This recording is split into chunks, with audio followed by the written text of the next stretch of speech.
So, this video is basically about how I got from this to this. All in all, it's the normal basic story. तुम पहले पतले होते हो, you don't want to be skinny anymore and you start working out. Same चीज़ जो तुम्हारे साथ है, हर किसी के साथ है, ज़्यादा कुछ अलग नहीं है उसमें.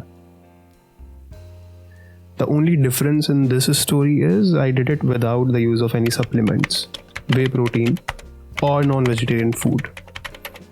Now again, because I didn't use whey, creatine या कुछ और, तो मेरे रिजल्ट्स इतने चमत्कारी नहीं है. They are just average, basic, normal. इससे इस तक जाना ज़्यादा कोई बड़ी बात नहीं है. Anyone can do it. So this video can be एक तरह का proof कि yes, you can do it. You can gain weight without the using of supplements or non-vegetarian food, but also a reality check कि तुम बस इतना ही कर सकते हो. So सबसे पहले तो this was my physique when I started and this is my physique now. अब of course उसमें काफ़ी changes भी हैं, काफ़ी differences भी हैं, बीच में काफ़ी गलतियां भी हैं जो अगर नहीं की होती तो रिज़ल्ट थोड़ा और अच्छा हो सकता था, जिन पे अब काम किया जा रहा है. All and all when I started, regularity तो थी नहीं स्टार्टिंग में.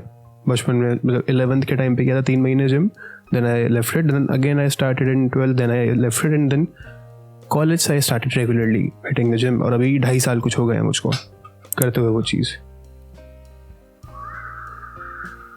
So the main sources of protein for me were milk and मूंग चने और सोया चंक्स. ये मेन प्रोटीन के सोर्स थे.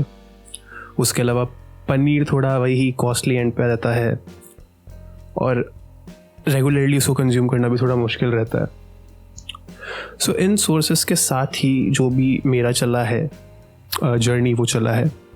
In terms of muscle gain, जब मैंने चालू किया था मैं 68 का था, 68 kgs.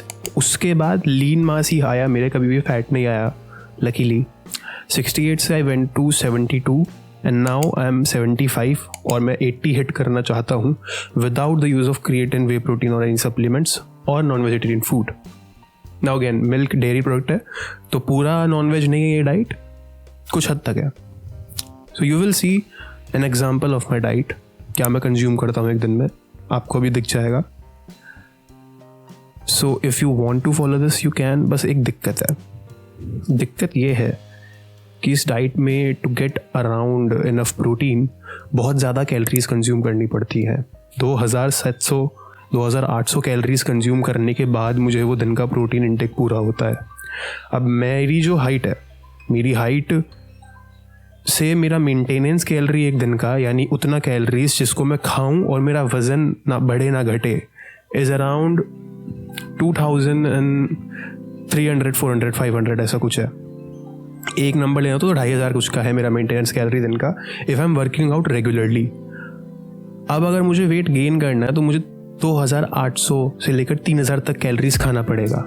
सो मेरे लिए वो अच्छी बात है क्योंकि मैं बहुत सारा वेजिटेरियन फूड खा सकता हूँ, प्रोटीन निकाल सकता हूँ and eight the same time वो मुझ पर उतना इम्पैक्ट नहीं डालेगा. बट अगर तुम्हारी हाइट 5'8", 5'9" या 5'10" के करीब है और तुम्हारा मेंटेनेंस कैलोरी 2200 है, 2300 है और तुम ये डाइट फॉलो करो तो बहुत ज़्यादा सरप्लस होगा. और तुम्हारी हाइट छोटी है तो फैट भी ज़्यादा चढ़ सकता है. सो वो तुम्हें ध्यान रखना पड़ेगा. तुम्हारी हाइट के हिसाब से और तुम्हारी मेंटेनेंस कैलोरी के हिसाब से तुम्हें इस डाइट को थोड़ा एडिट करना पड़ेगा ताकि जो सरप्लस है वो बस 200-300 का रहे अगर तुम गेन करना चाह रहे हो तो. सो माई टिप वुड बी, अगर तुम स्टार्ट कर रहे हो मूंग चने से, एक कटोरी थोड़ा थोड़ा क्वांटिटी में सोक करो, उसको बॉईल करो और फिर खाओ. बॉईल करके खाओ ताकि डाइजेशन थोड़ा ईजी हो. मैं आज भी बॉईल करके ही खाता हूँ उनको. स्प्राउटिंग मेरे तो यही रहेगा कि मत कराओ स्टार्टिंग में क्योंकि डाइजेशन में प्रॉब्लम हो सकता है. पहले बॉईल करके आदत डालो. So my personal reason for not having whey protein in the start was because I couldn't afford it and right now it is so that I can see कि क्या लिमिट में हिट कर सकता हूँ बिना उसके. एक पर्सनल एक्सपेरिमेंट है. अगर तुम लोग वे प्रोटीन अफोर्ड कर सकते हो एंड यू आर स्किनी, खरीदो उसको. So that would be my tip to you. If you can afford it, go for it. If you can't afford it, तो खुद को रीजंस मत दो कि मैं नहीं कर सकता, नहीं हो पाएगा। Well you can. हाँ, उतना अच्छा फिजिक नहीं बनेगा, उतना अच्छा डेवलपमेंट नहीं आएगा, but as you can see इधर से इधर तुम जा सकते हो। एक एवरेज फिजिक जिसमें कपड़े तुमको फिट है, you can still get it in a healthy way without using सस्ते मास गेनर्स जिनमें पता नहीं क्या ही चीज़ें डाल रखी हैं। अब जिम जाने के बाद ना इट्स इम्पॉर्टेंट कि तुम अनस्टैंड चीज़ें नहीं करो। सबसे पहली चीज़ तो होगी कि कोई भी स्प्लिट सही या गलत नहीं होता। Bro split, push pull leg, upper lower, full body, everything is right अगर सही तरीके से की जाए तो, और डाइट सरप्लस में रखी जाए तो। एक सिंपल रूल बना लो कि पर वीक हर एक मसल एटलीस्ट 2 बार ट्रेन हो। सो मान लो अगर तुम अपर चेस्ट की बात कर रहे हो, अपर चेस्ट में तुम 2 मूवमेंट रख रहे हो 3-3 सेट के, 1 2 3 4 5 6, गुड इनफ। इससे थोड़ा बहुत डेवलपमेंट होगा, बट उसको फिर 9 तक भी लेके जाओ। पर मसल पर वीक एटलीस्ट 9 सेट रखने चाहिए। दूसरी मेरी टिप ये होगी, स्टार्टिंग में नंबर्स चेज मत करना।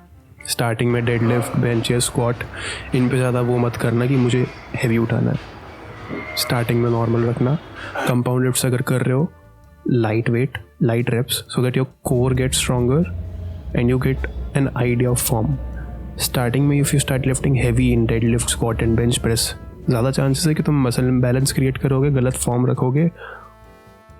अपना मेंटेनेंस कैलोरी ऑनलाइन जाके देखो कितना है, तुम्हारे हाइट, तुम्हारे वेट और तुम्हारी फिजिकल एक्टिविटी के बेसिस पे, कि तुम्हारा मेंटेनेंस कैलोरी कितना आता है। जो तुम्हारा मेंटेनेंस कैलोरी आ रहा है उससे कोशिश करना 300 कैलोरीज ऊपर रहे, ताकि वेट धीरे धीरे गेन हो। Now this part is for someone जिसके पास एक्सेस नहीं है वेइंग मशीन का, तुम खाने को वे नहीं कर सकते हो। तो सबसे पहले तो ऑनलाइन जाओ माई फिटनेस पाल पे, वहाँ जाकर हर अपने जो भी खा रहे हो उसको डाल के देखो। उसमें तुम अगर ग्राम्स नहीं डाल पा रहे हो तो 1 कप, 1 हैंडफुल, 1 स्पून ये भी डाल सकते हो। तो अपना जो भी पूरा दिन का डाइट है एक बार उसको डालो और देखो कितना कैलोरी बन रहा है, क्या वो 1200 है, क्या वो 2000 है। ये करने के बाद खुद का मेंटेनेंस कैलोरी चेक करो। अब तुमने मेंटेनेंस कैलोरी अगर चेक किया अपना और जो तुम खा रहे हो वो उससे कम है तो तुम नहीं गेन करोगे। और कई बार ना लोगों को लग रहा होता है कि वो बहुत ज़्यादा खा रहे हैं पर तुम नहीं खा रहे होते हो। सो ये कैलोरी काउंटर तुम्हारी हेल्प करेगा उस चीज़ में।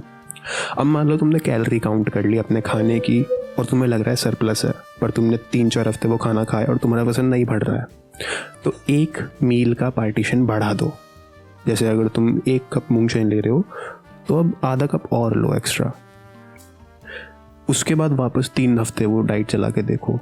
फिर अगर आ रहा है, तुम्हारा वजन बढ़ रहा है, उसको कांस्टेंट रखो। नहीं बढ़ रहा है, अगेन किसी एक पार्ट में डाइट को एक पार्टीशन बढ़ा दो, फिर चाहे वो मिल्क हो, मूंगफली हो, सोया चंक्स हो या कुछ और चीज़ हो।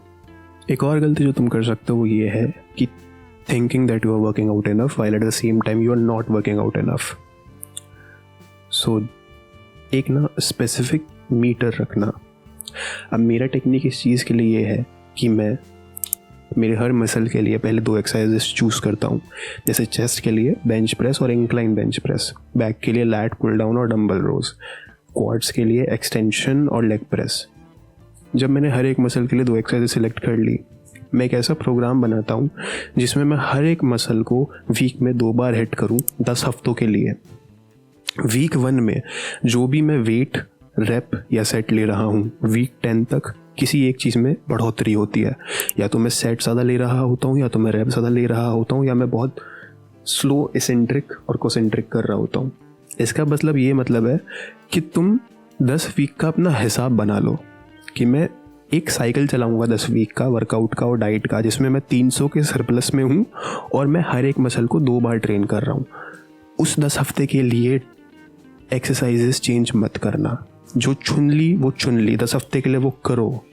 अगर मान लो तुम flat dumbbell bench press beginning में कर रहे हो 10 हफ्ते के लिए, पहले हफ्ते में तुमने 2.5 किलो से किया और 10th वीक तक तुम 15 किलो के डंबल तक आ गए हो, गुड फॉर यू। अब अगले 10 हफ्ते के लिए तुम कोई भी 2-3 एक्सरसाइज चेंज कर सकते हो, एक नई एक्सरसाइज लो। मैंने भी पर्सनली ऐसा ही किया था। When I started working out, मैंने सबसे पहले जो छोटे मोटे वर्कआउट्स होते हैं जैसे बेंच प्रेस हो गया, नॉर्मल स्क्वाट्स हो गए, नॉर्मल डेड लिफ्ट्स हो गई, बटरफ्लाई पेक फ्लाई हो गया, इन सब को किया था। इन सब में एक अच्छा नंबर आने के बाद फिर मैंने और वेरिएशन जैसे behind the neck shoulder press. अब तुम ऑनलाइन देखोगे तो लोग तुम्हें बोलेंगे ये मत करो, इससे इंजरी हो जाएगा। एक हद तक ये बात सही है, because you are not trained enough. पहले तुम अपने बेसिक्स में एक अच्छा नंबर लाओ और उसके बाद ये छोटे मोटे वेरिएशंस जो होते हैं उनको देखो.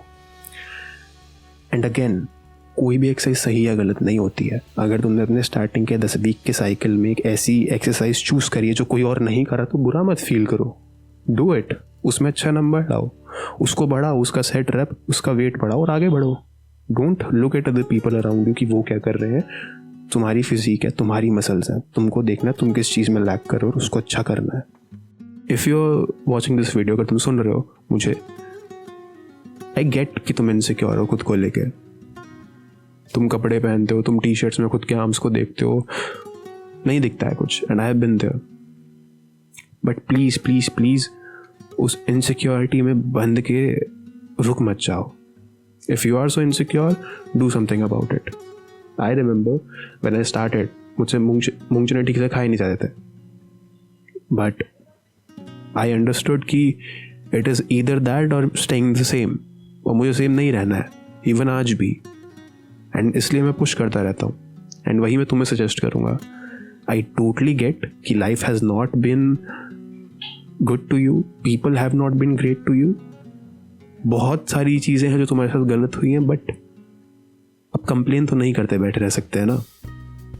You have to move on, I have to move on, everybody have to move on, and I'm not perfect. Personally, I have many flaws and I'm working on them, and I would suggest you कि तुम भी काम करो, साथ में आगे बढ़ते हैं.